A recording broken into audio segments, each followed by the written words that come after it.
बोलिए श्री कृष्ण कन्हैया लाल की जय। श्री सतगुरु महाराज की जय। श्री प्राणनाथ प्यारे की जय। सर्वे सुंदर साथ की जय। मेरे सिर पर रख दो धनी जी अपने ये दोनों हाथ, हो मेरे सिर पर रख दो पिया जी अपने ये दोनों हाथ। देना हो तो दीजिए परम धाम का साथ, अरे देना हो तो दीजिए परम धाम का साथ। मेरे सिर पर रख दो साहिब अपने ये दोनों हाथ, देना हो तो दीजिए धनी परम धाम का साथ। देना हो तो दीजिए धनी परम धाम का साथ। देने वाले प्राण प्रीतम अन्न धन दौलत क्या मांगे, देने वाले धाम धनी तो अन्न धन दौलत क्या मांगे। धाम धनी से मांगे तो फिर नाम और इज्जत क्या मांगे। धाम धनी से मांगे तो फिर नाम और इज्जत क्या मांगे। मेरे जीवन में तू कर दे, हो मेरे जीवन में तू कर दे अब कृपा की बरसात। देना हो तो दीजिए धनी परम धाम का साथ।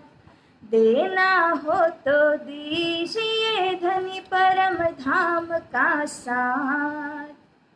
झुलस रहे हैं गम की धूप में प्यार की छाया कर दे तू।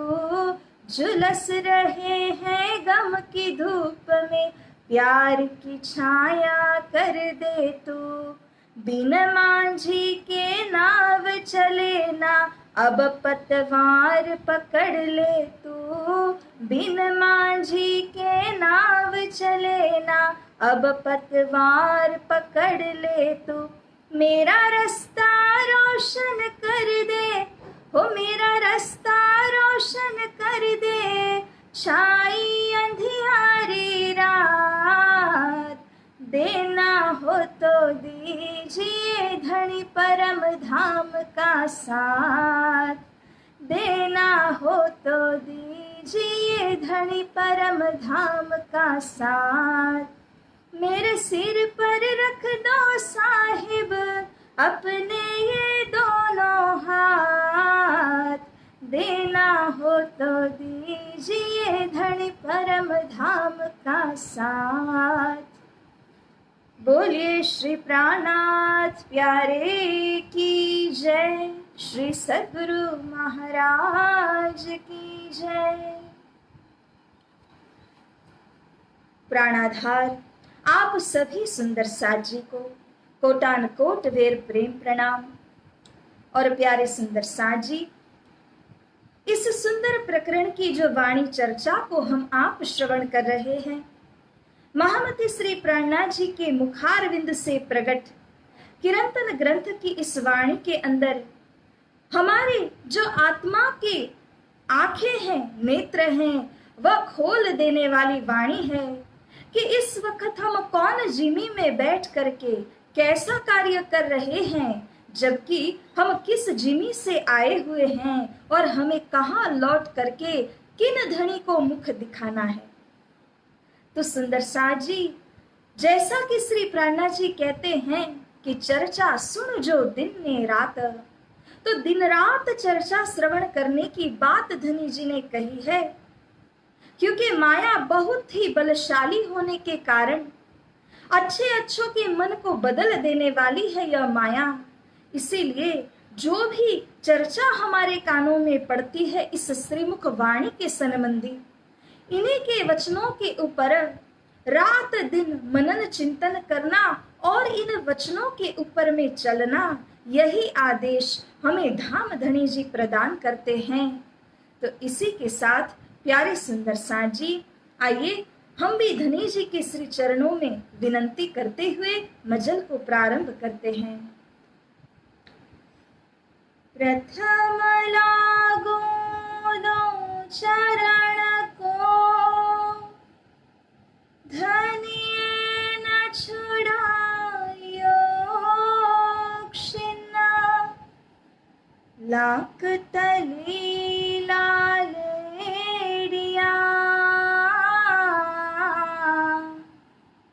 मेरे जीव के एहि जीवना, मेरे जीव के एहि जीवना, इन पाँव तले पड़े रहूं, धनी नजर खोलो बातू ना, पलना वालों निरखूं नेत्रे, मेरे जीव की एहि जीवना, मेरे जीव के एहि जीवना। बोलिए श्री प्राणनाथ प्यारे की जय। परम पूज्य परम आदरणीय गुरुदेव ब्रह्मलीन श्री दीनदयाल जी महाराज जी के श्री चरणों में अखंड दंडवत प्रेम प्रणाम करते हुए उपस्थित आप सभी सुंदर साथ जी को भाव और प्रेम से पूर्ण प्रणाम। सुंदर साथ जी, हम चौपाई को दोहराते हुए आगे बढ़ेंगे। बकाऊ पर बंदगी करावसी इमाम, हक गिरो हम आए के, करे कजा तमाम, करे कजा तमाम। आगू आए जाहिर किया आवने को ईमान। यह ईमान यानी कि विश्वास को कहते हैं। और इस विश्वास को आने के लिए जब ब्रह्मा आत्माएं यहाँ पर आए और अपनी सारी हकीकत को भुला दे, उस वक्त उनके अंदर में विश्वास कैसे होगा कि हम ही उस दिव्य परम धाम की आत्माएं हैं, क्योंकि उनका चाल चलन व्यवहार तो माया के जीवों की भांति हो जाएगा। तो विश्वास लाने में बहुत ही दिक्कत होगी। और इसी विश्वास को ध्यान में रखते हुए धाम धनी जी ने पहले से इसकी जिक्र करते हुए मोहम्मद को भेजा था, ताकि आगू आए रूहों के आने के पूर्व ही पहले ही मोहम्मद आ करके कुरान के अंदर अपने धाम की बातों की हकीकत को रख देते, जिन्हें पढ़ करके धाम के संकेत, धाम की गुह्य बातों का ज्ञान जो ब्रह्म आत्माएं हैं उनको हो जाए। इस प्रकार का विचार करते हुए धाम धनी जी ने पहले से ही श्री श्यामा जी को अरब देश में उतार दिया। खासी गिरोह के वास्ते कई कहे निशान, और खासी गिरोह जो सर्वोत्तम है, जो सबसे स्पेशल मोस्ट है, ऐसे अपनी धाम की जमात गिरोह ब्रह्म सृष्टि की जमात है। और इन गिरोह की गिनती देखने जाओ तो केवल 12,000 है, लेकिन फिर भी इन ब्रह्म आत्माओं के ही वास्ते चिट्ठी भेज दी, जिसके अंदर तमाम निशान लिखा करके छोड़े। पहली ही बार में जब श्यामा जी का पदार्पण अरब देश में होता है, तब उनकी सूरत को अक्षरातीत परम धाम अर्थात नूर परे नूर तजल्ला में फिरा करके वहां का म्याराज कराया, साक्षात्कार कराया, जिसके द्वारा वहां की तमाम हकीकतों को वो कुरान में संकेतिक रूप से लिख पाए। और रूहों को इस बात का संदेश मिल पाए। तो इसी वास्ते ब्रह्म सृष्टि के लिए धनी जी ने इस प्रकार का मिलान किया। जब मेहरता की मजल में इंद्रावती सखी जी ने बांग के स्वर को सुना, वो पहली बार नहीं थी जब उन्होंने बांग के स्वर को सुना था, लेकिन उसी मजल में जा करके धनी जी के हुक्म, धनी जी की मेहर कृपा के द्वारा ही एक बहुत बड़ी बात उनके दिल में उतर गई। और इस बात का खुलासा उन्होंने तारतम और कलमा इन दोनों का मिलान करते हुए किया कि जिस लक्ष्य को सतगुरु स्वरूप ने बताया है, उसी लक्ष्य को मोहम्मद ने भी आकर के पहले बता दिया था। इस प्रकार से दोनों के लक्ष्य एक समान है, ये बात ने दिया। तब इंद्रावती सखी कहती है दावा लेते हुए कि इस प्रकार से मेरे धनी जी ने मेरे कानों तक संदेश को पहुंचाने के लिए ही पहली बार श्री श्यामा जी को अरब देश में भेजा, जिन्होंने वहां आकर के सार्वजनिक रुपया चंदा बटोर करके मस्जिदों का निर्माण किया। और उसके ऊपर में मुन्नारे पर चढ़ करके मुल्ला ने जब बांग दी तो उस कलमा के स्वर को मिलान करते हैं श्री महाराज। तो इस प्रकार की बात दावा लेकर के कौन कह सकते हैं? जिनके लिए वह चिट्ठी आई है, खबर आई है, वही कह सकते हैं। उनके बिना अन्य कोई इस प्रकार से दावा नहीं ले सकते हैं, क्योंकि ब्रह्म सृष्टि की जमात इस प्रकार की है कि जब तक वो दावा नहीं लेती है धनी जी के ऊपर, तब तक उनके अंदर करार यानी शांति नहीं होती। अपने धाम, अपने धनी, अपने लक्ष्य के प्रति दावा लेकर के दृढ़ विश्वास के साथ में वे चलती हैं। ये बातें सब अरस की जब याद आवे तुम, हे मेरे धाम की सखियों, ये तो हमारे अर्श श्री परम धाम की सारी बातें हैं। और जब ये सारी बातें धीरे धीरे करके आपके कानों में डाली जाएगी, क्रमशः जब आप इन बातों को श्रवण करके समझने लग जाएंगे, तब ईशक तुम्हें आवसी। इन्हीं बातों के माध्यम से जब अपनी पहचान को समझ लोगे, तब आपके अंदर वह परम धाम का शाश्वत इश्क, प्रेम, विशुद्ध प्रेम हृदय में आने लगेगा। क्योंकि समझ के आधार पर ही ये सारी बातें खुलस्त होंगी। सतगुरु हादी के बिना ये सारी बातों का खुलासा कोई दे नहीं सकते। और हादी के संपर्क में आ जाने के बाद, सतगुरु के सानिध्य को पा लेने के बाद, ये सारी बातें हमारे सामने खुलस्त होती है। जैसे जैसे धनी जी के इस स्ट्रेटेजी को युक्ति पूर्वक कैसे उन्होंने खेल का निर्माण किया, कैसे उन्होंने सारी जो साक्षियां है उसको यहाँ पर रखाया है शास्त्रों के अंदर में, ये सारी बातें जब क्रमश हमारे सामने खुलस्त हो जाती हैं, तब प्यारे सुंदर साथ जी यहाँ का जो हृदय है उसके अंदर पहचान होने लगती है। प्रियतम धनी की पहचान होती है। जब तक ये पहचान नहीं होती, तब तक हम बिल्कुल उस प्रकार से रहते हैं जैसे यहाँ के कोई साधारण जीव हो। यहीं से अपने आप को उत्पन्न मानते हैं, यहाँ के सारे संबंधी को अपना मान बैठते हैं, लेकिन मूल संबंध की, मूल निस्वत की पहचान हम कर नहीं पाते हैं। परंतु जैसे जैसे समझ आएगी, तैसे तैसे इस बात का ज्ञान होता जाएगा कि धनी जी ने कैसा करिश्मा किया है।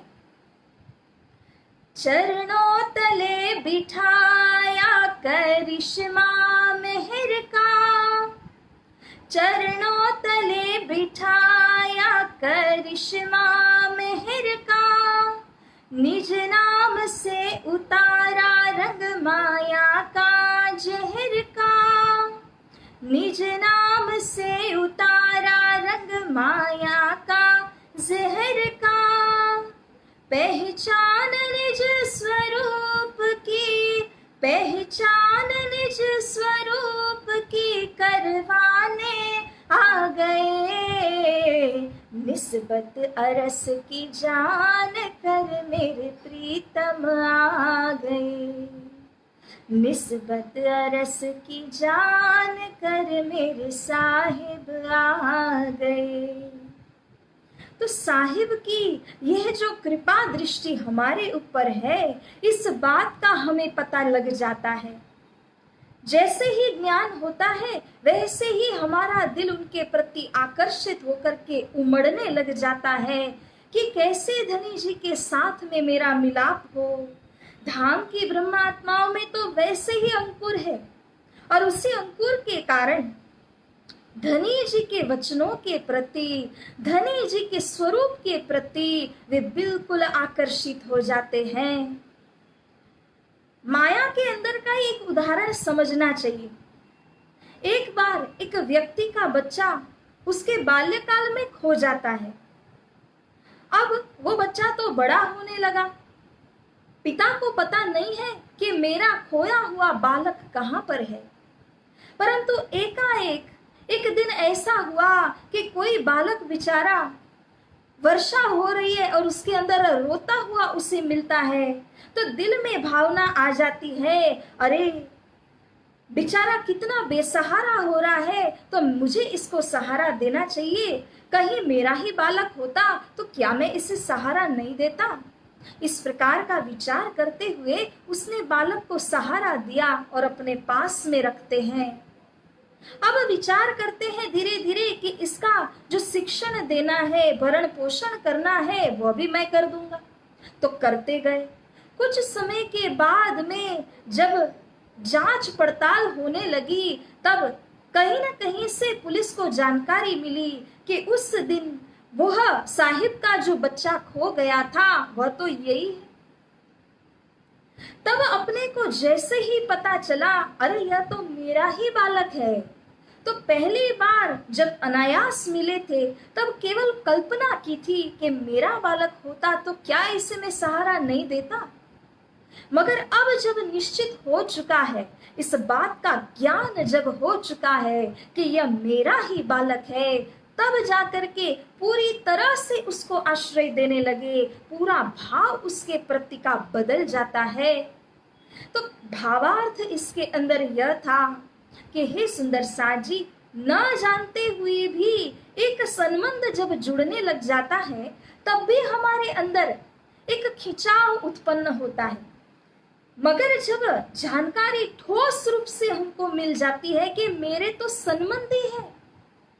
इंद्रावती सखी जी ने कहा कि धनी मेरा प्रभु विश्व का प्रगटिया परवान। जब निश्चित हो जाता है कि मेरे तो धनी जी हैं, तब उस अंगना के अंदर का क्या भाव आ जाता है। उसकी तो चाल चलन व्यवहार सेवा भाव सब कुछ बदल जाता है। तो इसी प्रकार से यहाँ जब धाम की हकीकतों से हम अवगत हो जाते हैं, तब स्वतः हमारे दिल के अंदर वह इश्क, वह प्रेम निर्माण हो जाता है। उड़ जासी तिलसम, जिस प्रकार से एक छोटे तिल के दाने के अंदर में आपको यह सारे ब्रह्मांड की रचना दिखा सकते हैं श्रीराज जी। एक छोटे खसखस के दाने के अंदर में तीनों लीलाओं का विवरण दिखा सकते हैं धामधनी जी। तो इस तिलसम के अंदर ऐसी कोई बात नहीं है कि जो धाम की ब्रह्मा आत्माओं को रोक सके। अगर ब्रह्म सृष्टियों ने ठान ली कि मुझे मेरे जीवन को परिवर्तित करना है और धनी जी की तरफ मुझे संलग्न हो जाना है, तो माया को परित्याग करके धनी जी के इस सुंदर मार्ग पर चलने से इन्हें कोई रोक नहीं सकता है। जो धनी के शरणापन्न हो गई, उसका हाथ तो स्वयं धनी जी थाम लेंगे और उसे तलवार की धार पर से चलाने का काम भी स्वयं धनी जी करेंगे। वह उनकी हो चुकी है। सुंदर साज जी इस विषय में एक बहुत सुंदर उदाहरण जो सामने शास्त्रों के द्वारा आता है। जब सुदामा गए थे श्री कृष्ण जी से द्वारिका में मिलने के लिए, तो उनके पास में कुछ भी नहीं था। 3 मुट्ठी जो चावल थे वो मात्र लेकर के गए थे और श्री कृष्ण जी के इतने वैभव को देख करके छिपाने लगे। कैसे बताऊं, शर्म आने लगी, इतनी छोटी वस्तु इनके क्या नजर में आएगी। श्री कृष्ण से वह छुपा रहे थे, परंतु किसी तरह श्री कृष्ण जी ने वह ले लिया। और जब देखते हैं तो श्री कृष्ण जी ने इस बात की कितनी सराहना की, कितना एप्रिसिएशन उनको देते हैं। क्योंकि श्री कृष्ण जी भले ही वैकुंठ के राय ही क्यों न हो, लेकिन यही वैकुंठ के राय, यही द्वारिकाधीश श्री कृष्ण जी ने भी यहाँ जस्टिस किया, न्याय किया सुदामा के साथ। जो 3 मुट्ठी चावल उनको मिले थे, उसके बदले में तीनों लोक को वो लुटाने लगे। 2 मुट्ठी चावल के साथ 2 लोक तो सुदामा के हो ही गए थे। स्वर्ग मृत्यु लोक दोनों को हार दिया था उन्होंने। और तब तीसरी मुट्ठी चावल को लेने ही जा रहे थे कि रुक्मिणी जी ने बीच में आकर के रोक दिया। प्रभु क्या कर रहे हो, सतलोक को भी लुटा देंगे क्या? श्री कृष्ण जी कहते हैं अगर मैं ऐसा करता हूं तो मैं मेरा सर्वस्व इसको दे दूंगा और तभी ही न्याय होगा। रुक्मिणी जी ने प्रश्न किया, प्रभु ये कैसा हिसाब हुआ? उसने मात्र 3 मुट्ठी चावल आपको दिया और आप कहते हो कि मैं मेरा सर्वस्व तीनों लोक, सब लोगों का वैभव इसके ऊपर में लुटा दूं तो मैं इसके सरबर हो सकता हूं। तो ये कैसा हिसाब है प्रभु, मुझे समझाइए। श्री कृष्ण जी द्वारिकाधीश तभी समझाते हुए कहते हैं कि देखिए, जिस वक्त सुदामा के पास कुछ भी नहीं था, अनाज का एक कण उसके पास में था और वही उसका सर्वस्व था, ऐसे अपने विकट समय के चलते भी उसने वह एक दाना मुझे ही अर्पण कर दिया था। 10 on 10 जितना उसके पास है वो सब दे दिया, कुछ अपने पास में नहीं रखा। स्वयं भूखे रहे, सहन करते रहे, लेकिन सब कुछ दे दिया। इसी से उन्होंने मुझे ऋणी बनाया, क्योंकि जितना उसके पास था वो सर्वस्व उसने मुझे दिया है। अब देवी द्वारिकाधीश रुक्मिणी जी से कहते हैं कि मैं उनके सरभर तभी ही आ सकता हूं अगर मेरा सर्वस्व मैं उसके प्रति लुटा दूं, तो ही मैं इनका ऋण उतार पाऊंगा। प्यारे सुंदर साज जी, इस दृष्टांत के अंदर का भाव बड़ा ही स्पष्ट है कि जो हम धनी जी को देते हैं, जो हम अपने इष्ट के प्रति लुटाते हैं, हमें लगता है कि मैंने मेरा दिया। पहली बात तो हम अपना कुछ लाए ही नहीं है कि अपना कहने को कुछ हो, सब उनका दिया हुआ है।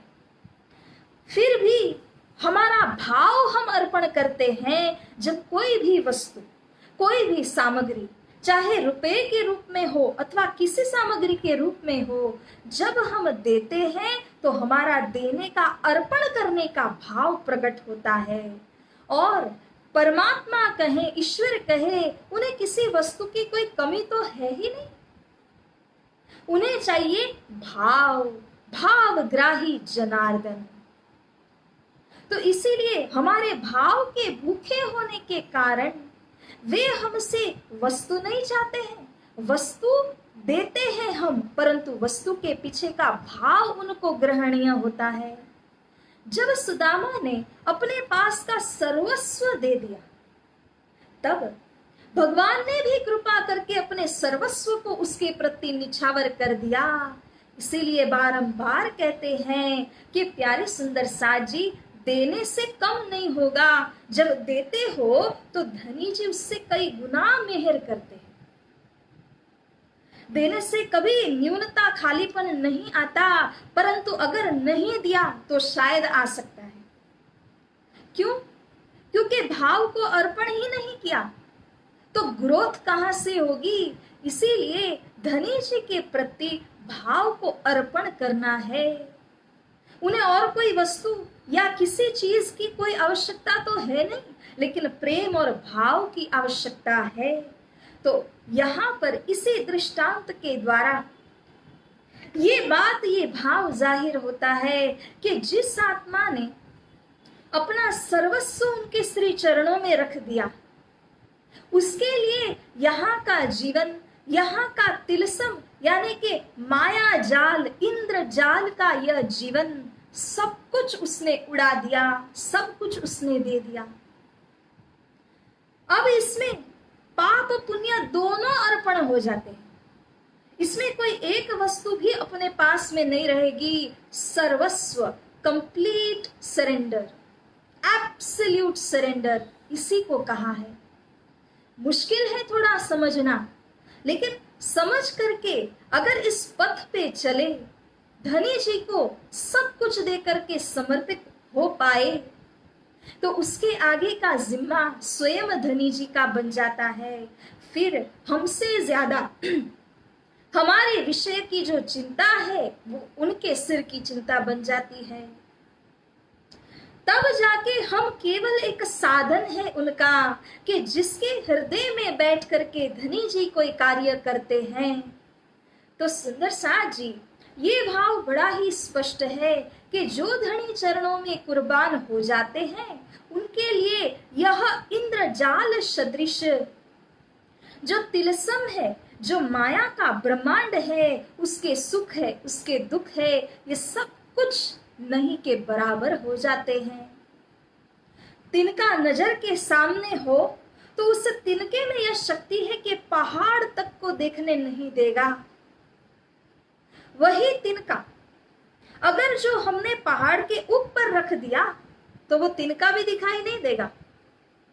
अर्थात तारतम हमें एक विजन देता है, एक दृष्टिकोण देता है, जिस दृष्टिकोण के आधार पर हम ये बात को समझ पाएंगे कि संसार में रहना कैसे, जीना कैसे। जिस तरह आप नजदीक से कोई वस्तु को देखेंगे तो आपको वह वस्तु बहुत बड़ी और बहुत डेंजरस भी लग सकती है, लेकिन अगर आपकी दृष्टि में थोड़ा फर्क आ जाता है, you take the zoom out view, ऊपर से आपने देखा तो हर वस्तु छोटी छोटी छोटी छोटी दिखती है। भाव बड़ा ही स्पष्ट है कि माया में रह करके जूम आउट व्यू से देखना है। जूम इन करके देखेंगे तो हर दुख, हर कष्ट ऐसा लगेगा कि मानो सिर पे पहाड़ रख दिया है। तो हर परिस्थिति आएगी ही, सामना भी हम करते ही रहेंगे, लेकिन रोते हुए करते हैं कि हंसते हुए करते हैं, इसी बात का महत्व है प्यारे सुंदर साथ जी। इसीलिए जब हम कार्य वही होता है, जैसे आंखों से देखने का कार्य, कानों से सुनने का कार्य, लेकिन जब हम किसी संत महापुरुषों को देखते हैं तो हम देखना नहीं कहेंगे, हम दर्शन करना कहेंगे। जब धनी जी को देखते हैं, उनके स्वरूप को देखते हैं, तो हम दीदार करना कहते हैं। जब मामूली बात को हम सुनते हैं वो केवल सुनना होता है, लेकिन अगर धनी जी के वाणी के वचनों को श्रवण करना हो तो वह श्रवण के गुण में आ जाता है। तो इस प्रकार से वही कार्य होते हुए, वही अंग होते हुए जिसके द्वारा कार्य हो रहा है, फिर भी उसका भाव बदल जाता है। हम अपने लिए भोजन बनाएं और अगर मान लीजिए किसी दिन कोई गुरुजन हमारे घर पर आने वाले हैं, अथवा श्री राजी महाराज को अर्पण करने का भोग जिस दिन बनाते हो, तब एक स्पेशल भावना हो जाती है मन के अंदर, एक श्रद्धा आ जाती है दिल के अंदर, जिसके द्वारा हम एक विशुद्ध भाव को लेकर के करते हैं। मुझे राज्य के लिए बनाना है, सतगुरु के लिए बनाना है।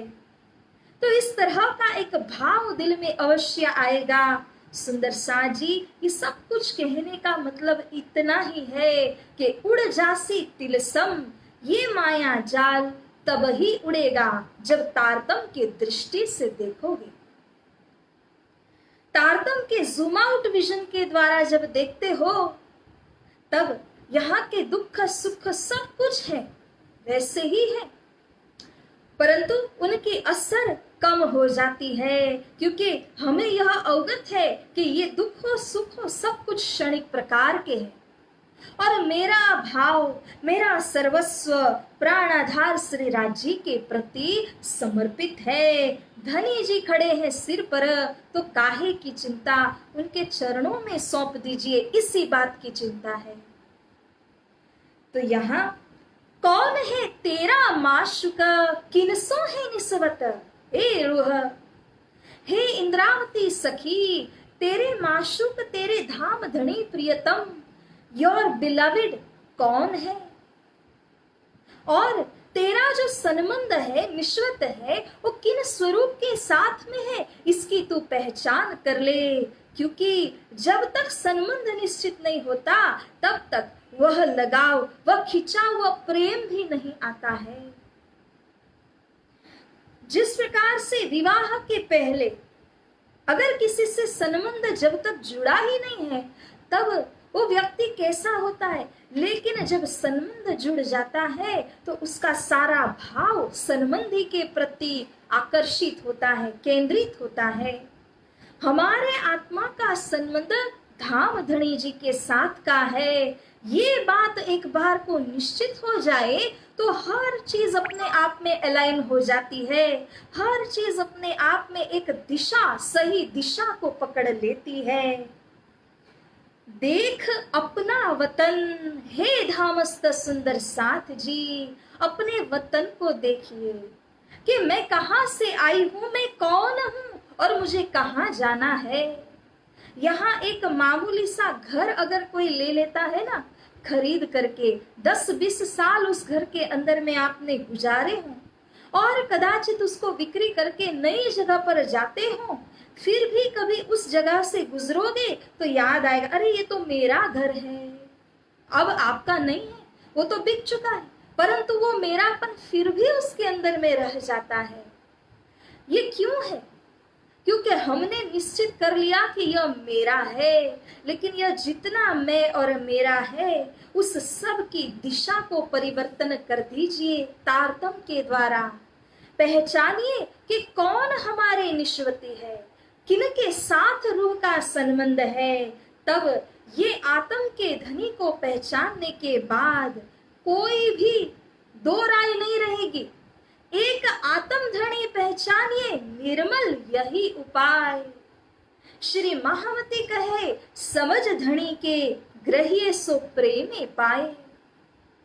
हे सुंदर साथ जी, आत्म के धनी की जब पहचान हो जाए तो उन्हीं के श्री चरणों को धारण कर लीजिए, दिल में बिठा लीजिए। इससे सुंदर और निर्मल कोई अन्य उपाय हो ही नहीं सकता। हम चाहे शास्त्रों का अध्ययन पठन मनन जीवन भर करते रहेंगे, लेकिन जब तक ये सार दिल में ग्रहण नहीं करते हैं तो सब कुछ विफल है। अब तू आई कित, हे रूह हे मेरी आत्म, तू इस बात को समझ ले कि तू कौन जिमी से कहाँ आई है। अब तू यहाँ कित कहाँ पर आई, क्या करने को आई है। लक्ष्य को निश्चित कर ले, क्योंकि बिना लक्ष्य को निश्चित किए हुए हम किस दिशा में जाएंगे। अगर चिट्ठी लिखते हो, चिट्ठी के अंदर सारी इंफॉर्मेशन लिख दी है, लेकिन अगर चिट्ठी के ऊपर पता ही नहीं लिखा, मैसेज टाइप करते हो उसके ऊपर रेसिपेंट का नाम ही नहीं लिखते हो, तो मैसेज जाएगा कहाँ। और अगर इसी प्रकार से इस रूह को यह जानकारी नहीं है कि मैं कौन कहाँ से आई हूँ, कहाँ मेरा ठिकाना है, तो वो जाए तो जाए कहाँ। इसीलिए वाणी समय में हमारा मार्गदर्शन करते हुए, हमारे नेत्र को खोलते हुए हमें सही दिशा देती है कि धनी जी के सन्मुख होना है, धनी जी के श्री चरणों में कुर्बान होना है। प्यारी सुंदर साथ जी, जीवन छोटा है, लक्ष्य बड़ा है, धनी जी के श्री चरणों को स्मरण करना है। तो सुंदर साथ जी, इसी के साथ यहाँ इस मजल को हम विराम देते हैं। कौन है तेरा माशुका, किन सो है निस्वाता। कौन है तेरा माशुका, किन सो है निस्वाता। देख अपना वतना, अब तू आई कीता। देख अपना वतना, अब तू आई कीता। फरे भी लिए जाए हो मेरी रूह, तू आँखा खोला, फरे भी लिए जाए। बोलिए श्री कृष्ण कन्हैया लाल की जय। श्री सतगुरु महाराज की जय। श्री प्राणनाथ प्यारे की जय। समस्त सुंदर साथ की जय। प्रणाम सुंदर साथ जी।